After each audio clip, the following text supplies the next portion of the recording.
Hello viewers, review of Dhurandhar the revenge part 1తో పోలిస్తే part 2 ఎలా ఉంటుందని ఒక ఎక్స్పెక్టేషన్స్ ఉంటాయి. ఎందుకంటే సీక్వెల్స్ ఎక్కువగా అన్నట్టు ఇండియన్ హిస్టరీలో లేవు.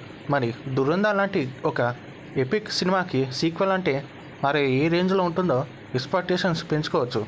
మరి దురంధర్ రేంజ్ ఎక్స్పెక్టేషన్స్ని సినిమా రీచ్ అయిందా లేదా అంటే అది రివ్యూలో తెలుసుకోవాల్సిందే. అంతకుముందు స్మాల్ రీక్యాప్.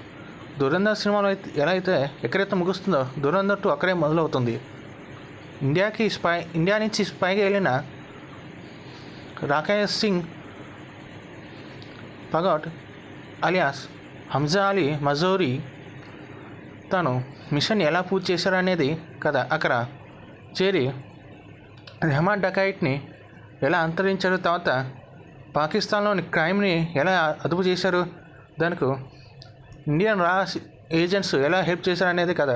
తర్వాత మేజర్ ఇక్బాల్ ఏమయ్యాడు, రెహమాన్ డకాయిత్ చనిపోయా లేదా అనేది ఫస్ట్ హాఫ్లో తెలుస్తుంది. అలా సినిమా ఫస్ట్ హాఫ్ ముగిసింది. తర్వాత సెకండ్ హాఫ్ అక్కడి నుంచే మొదలవుతుంది. సినిమా స్టార్ట్ అయిపోతే జగదీష్ సింగ్ రాంగీగా తన నట విశ్వరూపాన్ని చూపించారు రణ్వీర్ సింగ్. అలానే హీరోయిన్ సారా అర్జున్ కూడా మంచి క్యారెక్టర్ పడ్డదని చెప్పాలి. తనకి ఈ సినిమాలో కొంచెం స్కోప్ తక్కువ. ఆర్ మాధవన్ క్యారెక్టర్గా చాలా అద్భుతంగా ఉంది. ధైర్యం, శక్తి, ప్రతీకారం ఇదే మన బాగుంటాం అని చెప్తాడు. సినిమా కథ ముందుకెళ్ళకపోతే చాలా అద్భుతంగా ఆసక్తికరంగా ఉందని చెప్పాలి. ఈ సినిమా రన్ టైం దాదాపు 3 గంటల 50 నిమిషాలు. అయినా సినిమా ఎక్కడ బోర్ కొట్టదు. సినిమా ఆద్యాంతం చాలా అద్భుతంగా ఉంటుంది. ఫస్ట్ హాఫ్ చాలా ఎంగేజింగ్గా ఎక్సైటింగ్గా ఉంది. ఇంటర్వెల్ బ్యాంక్ బాగుంది. సెకండ్ హాఫ్లో వచ్చే ట్విస్టులు టన్నులుగా బాగుంటాయి. అలానే Ranveer Singh flash back story కూడా చాలా అద్భుతంగా ఉంది. అలానే ఇంకా పర్ఫార్మెన్స్గా చాలా అద్భుతంగా ఉన్నాయి. రణ్వీర్ సింగ్ కానీ, సారా అర్జున్ కానీ, అర్జున్ రాంపాల్ కానీ, సంజయ్ దత్ కానీ వీళ్ళందరి క్యారెక్టర్స్ చాలా అద్భుతంగా ఉన్నాయి. ఒక స్పై లైఫ్ ఎలా ఉంటుందనేది కళ్ళ కట్టినా చూపించారు. పాకిస్తానీ యొక్క క్రూరిజం, ఇండియన్ గవర్నమెంట్ తీసుకునే డిసిషన్స్, అందులో పోలీసులు, జవాన్స్, స్పైలు పడే ఇబ్బందులు, వాళ్ళు చూసే బాధలు, వాళ్ళు చేసే త్యాగాల గురించి చాలా అద్భుతంగా కళ్ళ కట్టినట్టు చూపించారు. అలానే ఇంకా లాస్ట్లో వచ్చే క్లైమాక్స్ గురించిగా ట్విస్ట్గా బాగుంది. మధ్యపోయే ట్విస్ట్ అని చెప్పాలి.